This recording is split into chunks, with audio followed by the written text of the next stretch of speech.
Hello everyone. तो आज हम आपको बताएंगे कि इज़राइल ने जो वेस्ट बैंक के इलाके को ऑक्यूपाई करने का अनेक्स करने का जो प्लान किया है वो क्या है।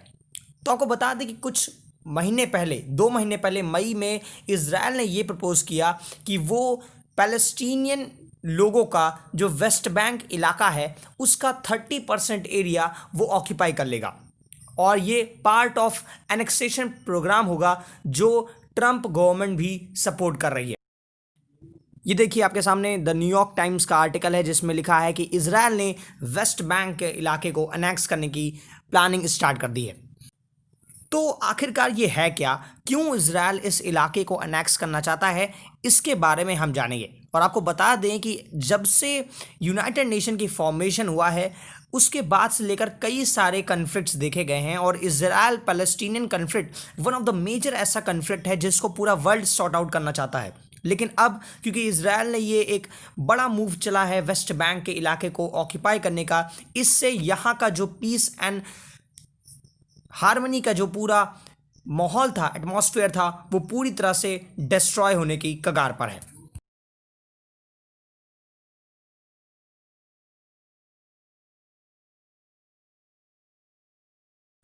तो इससे पहले कि हम जानें कि इजराइल क्यों चाहता है वेस्ट बैंक का इलाका अपने अंदर कर लेना, इससे पहले हम ये जानते हैं कि वेस्ट बैंक आखिर है क्या। तो वेस्ट बैंक एक नैरो चंक ऑफ लैंड है जो इजराइल से नॉर्थ, साउथ और वेस्ट की डायरेक्शंस में घिरा हुआ है। वहीं इसके ईस्ट साइड में जॉर्डन पड़ता है। आपको बता दें कि इजराइल 1967 के वॉर में वेस्ट बैंक को अपना कर चुका है और उसके बाद जब से 1967 का वॉर ख़त्म हुआ उसके बाद कई सारे इजरायली सेटलमेंट्स वहाँ पर बनाए गए हैं और करीब ये माना जाता है कि करीब 5 लाख इजरायली लोग उस पूरे वेस्ट बैंक के इलाके में रहते हैं। लेकिन आपको जानना ये ज़रूरी होगा कि ये जो 5 लाख लोग हैं ये एक पॉकेट्स ऑफ एरियाज़ में रहते हैं, ये पूरे स्प्रेड नहीं है वेस्ट बैंक पर। लेकिन आपको बता दें कि जब ये सेटलमेंट्स बनाए जा रहे थे तो पूरे विश्व ने इसके खिलाफ आवाज़ उठाई थी, क्योंकि वहाँ पर वो जो इलाका था वो पैलेस्टीनियन लोगों के हक में आता था और कोई भी नहीं चाहता था कि इजरायली लोग अपना सेटलमेंट्स बना लें और आगे चलकर यहाँ पर कोई एनेक्सेशन प्लान्स चलाए जाएं। और आज यही हो रहा है कि इजराइल एनेक्सेशन की तैयारी कर रहा है। देखिए, इजराइल का ये क्लेम है कि वहाँ पर हिस्ट्री, बहुत पुरानी हिस्ट्री से देखा जाए तो वहाँ पर ज्यूइश लोग रहते थे, वेस्ट बैंक भी उसका ही है और वो पूरा इलाका इजराइल जो करंट में जो इसका नेशन है और इसके अलावा वेस्ट बैंक और जो बहुत ही फेमस गाज़ा स्ट्राइप है जिसको गाज़ा पट्टी नाम से जाना जाता है, ये पूरा तीनों इलाका इजराइल के अंदर आता है और ये इजराइल का मानना है। लेकिन अभी करंट में सिर्फ इजराइल का वही पोर्शन है जो उसकी बाउंड्री है। वेस्ट बैंक और गाज़ा स्ट्राइप बहुत ही कन्फ्लिक्टेड एरियाज़ हैं, अभी इसको माना नहीं जाता है। इजराइल का ये भी मानना है कि अगर वो वेस्ट बैंक को एनेक्स कर लेगा तो इससे उसका जो डिफेंस मैकेनिज्म है वो और ज़्यादा इन्हांस हो जाएगा। लेकिन इनके अतिरिक्त जो पैलेस्टीनियन लोग हैं उनका ये मानना है कि जो पूरा West Bank including Gaza stripe जो है वो उनका फ्यूचर में जो कंट्री बनेगी, जो पैलेस्टीन राज्य बनेगा, वो उसकी टेरिटरी है और इजराइल का कोई हक नहीं बनता है इसको अपना बनाने का।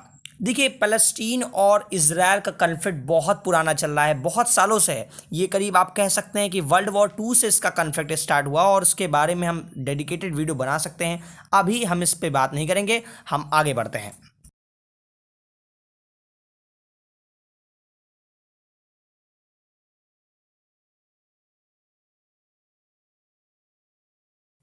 तो अब क्वेश्चन ये आता है कि अचानक से ऐसा क्यों इजराइल ने ये सोच लिया कि वो अनेक्स करेगा। अभी तक इतने सालों से अनेक्सेशन का प्लान क्यों नहीं उठा।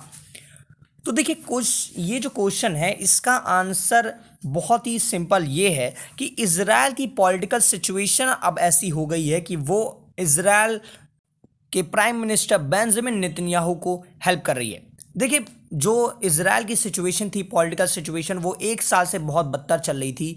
3 बार इलेक्शंस हो गए थे, लेकिन अचानक से अभी कुछ दिनों पहले बेंजामिन नेतन्याहू और वहाँ के अपोजिशन पार्टी के जो बहुत ही मेजर फिगर है गांट्स ने एक यूनिटरी गवर्नमेंट बना ली है।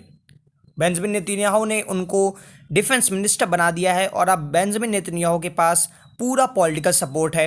लेकिन इसके अलावा यूएसए ने भी एक बहुत ही ज़्यादा सपोर्ट दिया था इजराइल को इसके प्लान पर, क्योंकि यूएसए के भी जो पूरी कोशिश रही है वो इजराइल को पूरी पार्ट जो एरिया है लैंड वो दिलाने की रही है, और यूएसए ने भी इसको सपोर्ट दिया है। तो इजराइल को वर्ल्ड लेवल पे एक बहुत बड़ी सुपर पावर का भी सपोर्ट मिल रहा है।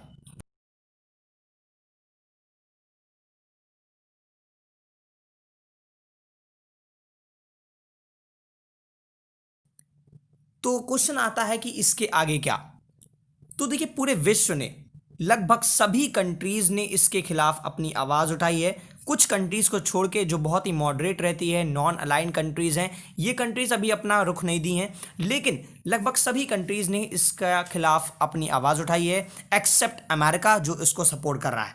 यहाँ तक कि यूनाइटेड नेशंस के जो हेड हैं एंटोनियो गुटरेस, उन्होंने भी बोला कि ये चीज़ बिल्कुल गलत है, इजराइल को सोचना चाहिए इसके बारे में फिर से। ये देखिए, एक आर्टिकल है द गार्डियन का जिसमें लिखा है the UN chief urges Israel to back away from the West Bank annexation. आपको बता दें कि इजराइल ने एक दिन भी निर्धारित कर दिया है कि किस दिन वो स्टार्ट करेगा अपना एनेक्सेशन प्लान, और वो है 1 जुलाई 2020। मतलब कि लगभग एक हफ्ते कम बचे हैं आज जब मैं अपना वीडियो बना रहा हूं। तो अब देखना होगा कि एक हफ्ते में कौन कौन से चेंजेस आने वाले हैं। आपको बता दें, रशिया ने भी इसके खिलाफ अपनी आवाज़ बुलंद की है और कहा है कि इजराइल को ऐसा नहीं करना चाहिए, एनेक्सेशन के प्लान्स को छोड़ देना चाहिए। और ये बहुत ही सरप्राइजिंगली है, क्योंकि रशिया ने जब अपना एनेक्सेशन प्लान किया था तब उसने ऐसा कुछ भी मानने से इनकार कर दिया था।